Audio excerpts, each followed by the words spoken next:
Punjab police ਦੇ ਸਾਹਿਬ ਨੇ ਤੇ ਫੰਡ ਪੈ ਖਾਂਦੇ ਨੇ, ਡਕੈਤੀ ਕਰਨ ਵੜ ਗਏ ਨੇ, ਕਿਸੇ ਦੇ ਘਰ ਡਕੈਤੀ ਕਰਦਿਆਂ ਸਾਈਆਂ ਉੱਤੋਂ ਫੜ ਲਿਆ, ਚੰਗੀ ਤਸੱਲੀ ਕਰਕੇ ਫੰਡ ਕੁੱਟ ਕੇ ਤੇ ਉਹਨਾਂ ਪੁਲਿਸ ਨੂੰ ਸੱਦ ਕੇ ਦਿੱਤਾ। ਪੁਲਿਸ ਵਾਲਿਆਂ ਤਲਾਸ਼ੀ ਲਈਏ ਤੇ ਸਾਹਿਬਾਂ ਦੀ ਜੇਬ ਦੇ ਵਿੱਚੋਂ ਸਰਵਿਸ ਕਾਰਡ ਨਿਕਲਿਆ, ਜਿਹਦੇ ਉੱਤੇ ਲਿਖਿਆ ਸੀ ਕਿ ਇਹ ਮਿਰਜ਼ਾ ਅਹਿਮਦ ਬੇਗ ਸਾਹਿਬ ਨੇ ਤੇ ਇਹ ਪੰਜਾਬ ਪੁਲਿਸ ਦੇ ਵਿੱਚ ਕਾਂਸਟੇਬਲ ਨੇ।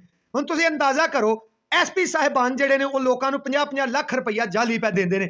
ਐਸਐਚਓ ਸਾਹਿਬਾਨ ਜਿਹੜੇ ਨੇ ਉਹ ਲੋਕਾਂ ਤੇ ਝੂਠੇ ਪਰਚੇ ਪੈ ਦਿੰਦੇ ਨੇ, ਲੋਕਾਂ ਨੂੰ ਘਰਾਂ 'ਚ ਵੜ ਕੇ ਕਤਲ ਪੈ ਕਰਦੇ ਨੇ।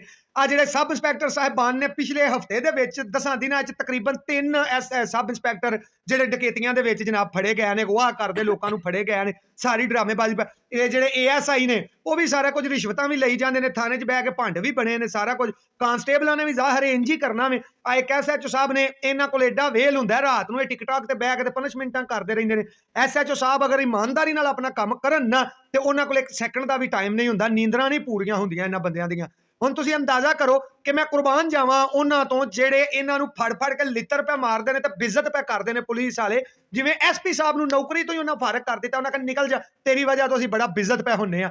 ਇੰਜ ਦੇ ਬੰਦੇ ਪੁਲਿਸ ਵਿੱਚ ਭਰਤੀ ਕਰਨੇ ਚਾਹੀਦੇ ਨੇ। ਮੇਰੀ ਆਈਜੀ ਪੰਜਾਬ ਸਾਹਿਬ ਅੱਗੇ ਗੁਜ਼ਾਰਿਸ਼ ਹੈ ਕਿ ਕਿਸੇ ਦਾ ਤੇ ਮੈਨੂੰ ਨਹੀਂ ਪਤਾ, ਲੇਕਿਨ ਮੈਨੂੰ ਇਹ ਪਤਾ ਹੈ ਕਿ ਮੇਰੀਆਂ ਵੀਡੀਓਜ਼ ਚੜ੍ਹਦੇ ਪੰਜਾਬ ਦੇ ਵਿੱਚ ਇੰਡੀਆ ਵਾਲੇ ਪੰਜਾਬੀ ਵੀ ਵੇਖਦੇ ਨੇ। ਉਹ ਕੀ ਸੋਚਦੇ ਹੋਣਗੇ ਕਿ ਯਾਰ ਇਹ ਮੁੰਡਾ ਰੋਜ਼ ਪੰਜਾਬ ਪੁਲਿਸ ਦੀਆਂ ਗੱਲਾਂ ਲੈ ਕੇ ਤੇ ਅੱਗੇ ਆ ਜਾਂਦਾ ਵੇ ਕਿ ਪੰਜਾਬ ਪੁਲਿਸ ਡਕੈਤੀਆਂ ਵੀ ਕਰਦੀ ਹੈ ਤੇ ਗਵਾਹ ਵੀ ਕਰਦੀ ਹੈ ਤੇ ਆਪ ਫੜੇ ਜਾਂਦੇ ਨੇ ਪੈ। ਕਿਆ ਪਾਕਿਸਤਾਨ 'ਚ ਇਹ ਸਾਰਾ ਕੁਝ ਚੱਲਦਾ ਪਿਆ? ਆਈਜੀ ਸਾਹਿਬ ਮਿਹਰਬਾਨੀ ਕਰਕੇ ਨਾ ਇੰਜ ਦੀਆਂ ਲੋਕਾਂ ਨੂੰ ਛੇਤੀ ਤੋਂ ਛੇਤੀ ਛੁੱਟੀ ਕਰਾਓ ਤੇ ਜਿਹੜੇ ਵਾਕਈ ਮੁਲਕ ਦੇ ਨਾਲ ਆਵਾਮ ਦੇ ਨਾਲ ਮੁਖਲਸ ਨੇ ਤੇ ਆਵਾਮ ਦੀ ਸਿਕਿਉਰਿਟੀ ਲਈ ਭਰਤੀ ਕੀਤੇ ਜੇ ਨਾ, ਉਹਨਾਂ ਨੂੰ ਅੱਗੇ ਲਿਆਓ। ਅੱਲਾਹ ਪਾਕ ਤੁਹਾਡੀ ਖੈਰ ਕਰੇ।